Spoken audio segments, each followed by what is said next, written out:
like the medium of Scratchboard because it emphasizes light and dark, which to me is the essence of art. My interest is in getting the anatomy correct, in getting motion, if I can, even in a still animal.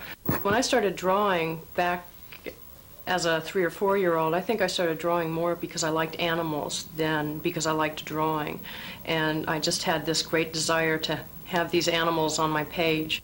Wildlife has always been it for me. It's much more interesting, particularly since wildlife is losing in this world. We're seeing extinction, more and more animals becoming extinct because of human beings, and occasionally because of natural events that it would be happening anyway. But there's just something special about wildlife that we miss living in cities and living the kind of lives we lead. I would love nothing better than to live in a place where there was an awful lot of wildlife around, but unfortunately a lot of people feel the same way, and that's damaging. It's better if we stay out and just record them and enjoy them. I was born in Virginia in 1954 and went to elementary school, junior high school, and high school there. I went to Washington Lee High School, and that's probably where I really started seriously doing artwork. Was in high school and junior high school with some very good art teachers in Arlington. Probably all students that take art do some Scratchboard and get at least a little experience in it. You don't see Scratchboard very often, although we see it a lot in print advertising and don't realize what it is. Whenever you see us print advertising where it looks like a woodcut or something like that, very frequently that's a Scratchboard. Occasionally New Yorker magazine will have a tiny, at the bottom of each page they have little pictures. They use a lot of Scratchboards, but in fine arts you don't see it that often. I live in Annapolis now. I've lived in Annapolis for just about a year. On a small tidal creek off the South River, which is absolutely full of birds. There are mallards there all year round, but there are other ducks and occasionally geese up the creek in the winter. And in the summer there are lots of egrets and herons, so the place is always moving. It's full of birds, and I just have to sit outside for 5 minutes and I can see 10 or 15 species.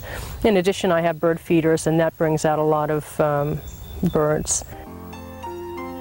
I got involved in the Waterfowl Festival in Easton about 3 years ago. 1982 was the first year that I became involved in it, and it's a festival that celebrates waterfowl really, and it benefits waterfowl by its proceeds going to wildlife conservation, Ducks Unlimited chapters and groups like that. I believe it's been going for 15 to 20 years. It's an invitational show where artists are invited to show a certain number of works, and the rooms are divided up into certain types of artwork. It's sort of a social occasion too. It's I think it's the second weekend in November every year. I have a great interest in all kinds of wildlife, and I have a particular interest in African wildlife, which I don't really get to see very often. I see it in the zoo. I take a lot of photographs at the zoo and use published photographs for reference material. The kind of day I'll choose to go down there with my camera will be a weekday in the winter often, when there's fewer people around and when it's sunny, and just go from enclosure to enclosure and photograph the animals or just walk around. I enjoy seeing them so much, and the zoo has improved a great deal in the last few years so that it's a much better environment for them, if a zoo can be any good at all. We've got some very nice animals there, and so I get a lot of enjoyment out of spending half a day just walking around the zoo. I feel like I'm fulfilling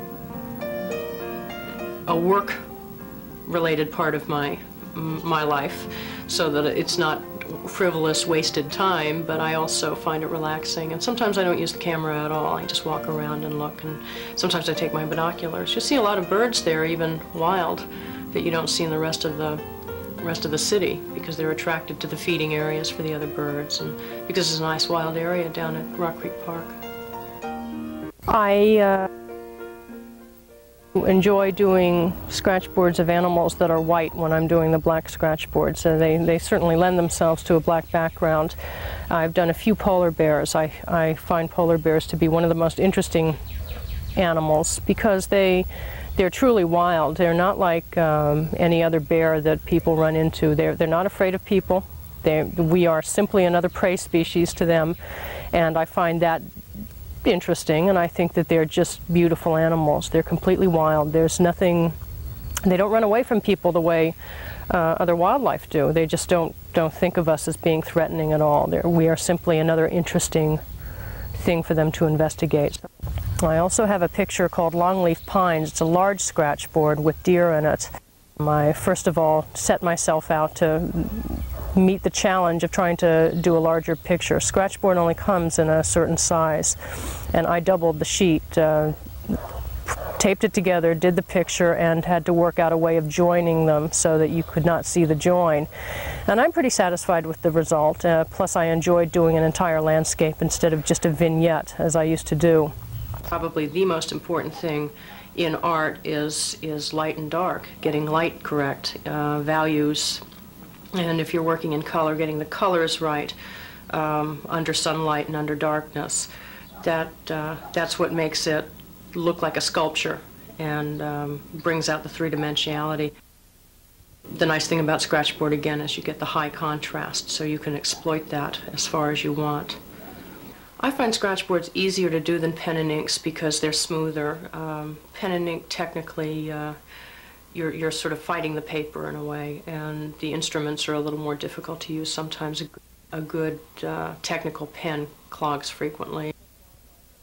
I primarily work with wildlife. Occasionally I do portraits, and when I do them, they're a labor of love. I would never do one as a commission, knock on wood.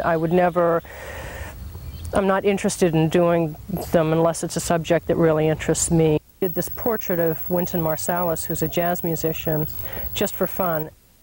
I was very happy with the way it turned out and did another one subsequently of his brother. I was happy to give them to him because I admire his work very much, and I felt like he gave me jazz music and I could give him something that I had done. I think one of the reasons Scratchboard appeals to me is because not many other people do Scratchboard, so I feel like I'm in an area that I can excel in. I'm not finished when I finish the piece because it still has to hang somewhere, and I want it to. My opening at the National Wildlife Federation was one of the busiest days I've ever had. I felt great. The whole thing was very enjoyable. It's the first show I've ever had of my own. One of the most satisfying things about the opening was finally some people that I knew, a lot of people I knew, whether well or just casually, got to see what I am most serious about. I'm only working half-time now. In the future, I hope to work full-time as an artist. I'm slowly working toward that goal by having more work in shows and in more galleries.